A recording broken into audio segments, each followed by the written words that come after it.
안녕하세요. 2016 대비 영파여고 내신 전략을 소개해드릴 박지현입니다. 저는 현재 로고스와 미래탐구에서 생명과학 강의를 진행하고 있고요. 2025년 송파 지역 생명과학에서 정규 1등과 1등급을 다수 배출했습니다. 오늘은 영파여고 내신이 어떻게 출제되는지, 생명과학 1등급을 받기 위해서 어떻게 공부하면 좋을지 제 수업 방향과 함께 소개해 드리겠습니다. 영파여고 내신 특징부터 설명해 드리면 총 문항수는 객관식 16문항에서 18문항, 서답형은 5문항에서 많게는 10문항까지 출제가 됩니다. 고3 모의고사와 수능 문항 또는 EBS 문항을 변형해서 출제하시기 때문에 난이도는 높은 편에 속하고요. 좀 더 자세히 출제 스타일을 설명드리겠습니다. 왼쪽에 보이시는 문항이 영파여고 기출문항인데요. 객관식의 경우 오지선다형, 모두 고르시오, 보기 기역, 니은, 디귿, 리을까지 있어서 다양한 유형으로 출제하셔서 변별력을 높이시는 스타일이고요. 서답형의 경우 추론 계산형, 그리고 정확한 용어를 작성하도록 출제하십니다. 전체 문항을 살펴보면 자료해석 문항과 추론형 문항의 비중이 고른 편이고요.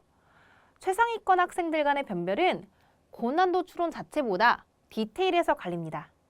학교 필기, 프린트에 있는 정확한 표현, 조건 하나까지 꼼꼼하게 분석하는 연습이 매우 중요합니다. 여기까지가 개정 전, 작년 기준 내신 특징이고요. 올해부터는 개정이 되었죠. 개정되면서 무엇이 달라졌는지 함께 살펴보겠습니다. 개정되면서 삭제된 단원들이 몇 개 있는데요. 특히 사람의 유전, 유전병과 같은 기존 최상 난이도의 문항이 사라졌고요. 하지만 상위권을 꾸준히 변별했던 자극의 전도와 전달 파트, 염색체와 세포 분열은 개정 생명과학에도 남아 있습니다. 또한 기존 생명과학2에 있던 생물의 진화, 식물과 동물의 분류 단원이 새롭게 추가가 되었습니다. 이렇게 되면서 이런 오해를 하실 수 있어요. 유전 다 사라져서 쉬워졌다며? 사실은 유전 다 사라진 것 아니고요. 염색체와 세포 분열 파트 남아 있습니다.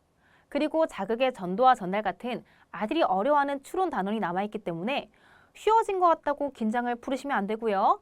1등급을 받기 위해서는 이 두 단원 확실히 잡아주셔야 합니다. 그 다음 공부량이 줄었다. 삭제된 단원은 5개, 추가된 단원은 4개 있지만 가장 큰 변화는 1년 과정에서 1학기 과정으로 개정되었다는 것이죠. 여전히 아이들에게 학습 부담이 큰 과목이고요. 개정 생명과학 철저히 준비해 주셔야 합니다.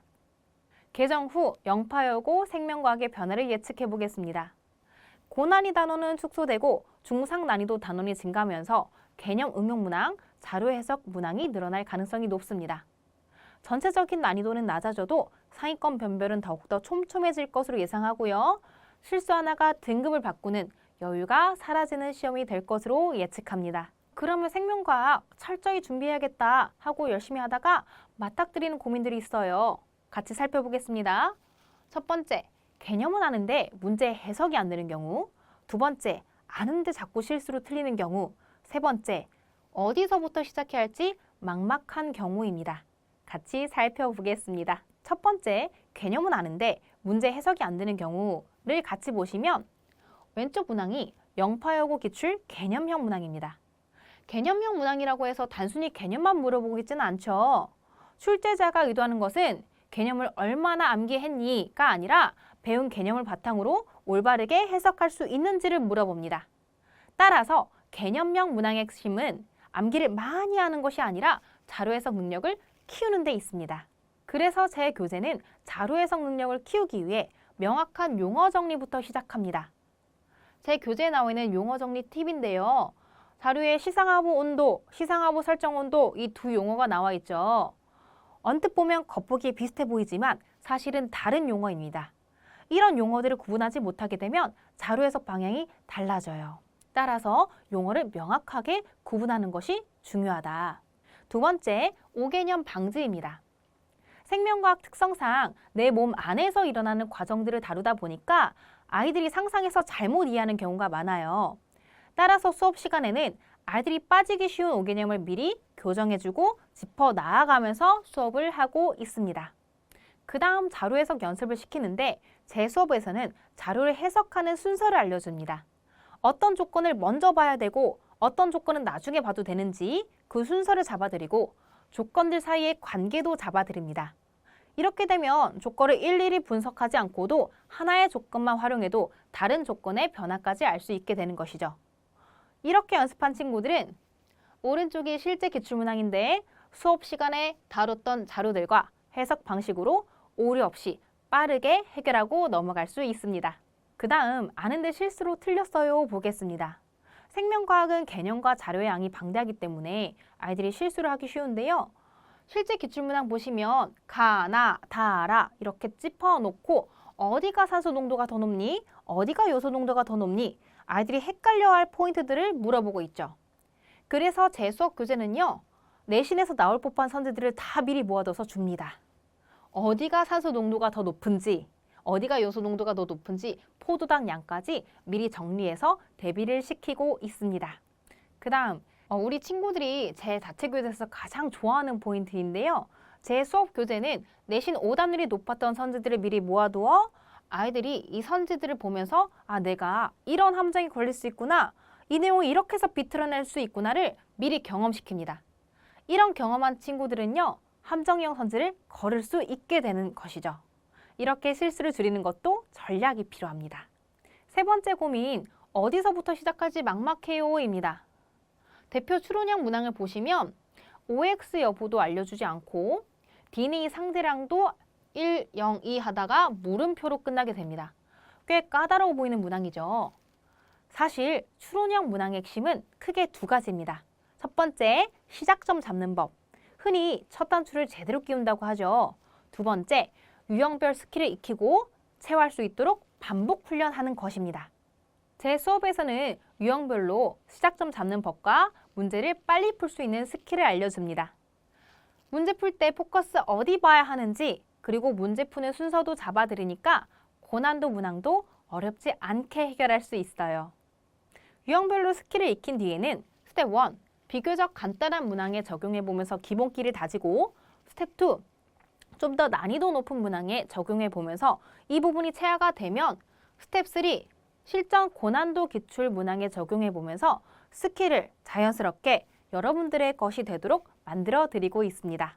수업은 이렇게 진행이 되는데 우리 아이가 수업을 잘 따라가는지, 과제는 잘 해오는지 궁금하시죠? 제 수업 관리는 이렇게 진행이 됩니다. 매주 테스트 진행하고요. 단순 빈칸 채우기, OX 문항이 아니라 실제 송파 지역 기출 경향에 맞는 테스트로 구성해서 실전 능력을 키울 수 있도록 지도하고 있습니다. 매주 수업 진행 상황, 과제 수행 정도, 테스트 점수 일주일마다 어머님들께 문자로 안내드리고요. 막대 그룹으로 구성해서 최고점, 평균, 우리 아이 성적 한눈에 볼 수 있도록 구성했습니다. 또한 수업 전후로 대면 클리닉 제가 직접 진행합니다. 테스트에서 100점 받은 친구들 제외하고는 모두 의무 참여 대상이고요. 이 시간에는 오답 분석 통한 문제풀이 교정, 개념 보완, 질의응답, 5개념 교정 등이 저와 같이 이루어지게 됩니다. 온라인으로도 클리닉 진행하고요. 한 친구 수강 후기를 가져와 봤는데요. 선생님이 3시간 30분 수업 내내 거의 쉬지도 않고 열심히 설명해 주신다. 그리고 어려운 문제는 전화하면서 설명해 주신 적도 있다. 전화로도 클리닉 가능합니다. 그리고 무엇보다 선행을 하지 않고 좋은 전교 4등이라는 좋은 성적을 얻을 수 있었다라는 후기를 남겨줬습니다. 실제로 이 친구는요. 유전이 포함된 2학기 기말에서는 전교 2등까지로 성적이 올랐습니다. 솔직히 친구들한테는 알려주기 싫고 후배들한테만 소개하고 싶을 정도이다 라는 좋은 후기 남겨줬는데요. 우리 친구들, 선생님은 열정을 가지고 여러분들 성적 향상에 열려 있으니 여러분들은 의지만 가지고 오시면 됩니다. 또한 결석했을 때나 수업 영상 다시 듣고 싶을 때 저한테 요청하시면 영상 제공해 드리고 있고요. 결국에 학생들은 이러한 노력의 과정을 성적이라는 결과로 보답을 받게 되는데요.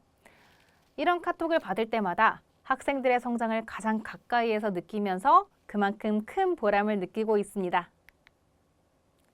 영파여고 생명과학 3월 8일 날 개강하고요. 일요일 오전 9시 반부터 오후 1시까지 수업이 진행되고 클리닉은 수업 전후 또는 개별 일정 조율로 진행이 되고 있습니다.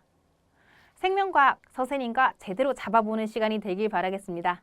여러분들의 성적 향상과 목표 달성을 위해 함께하겠습니다. 화이팅!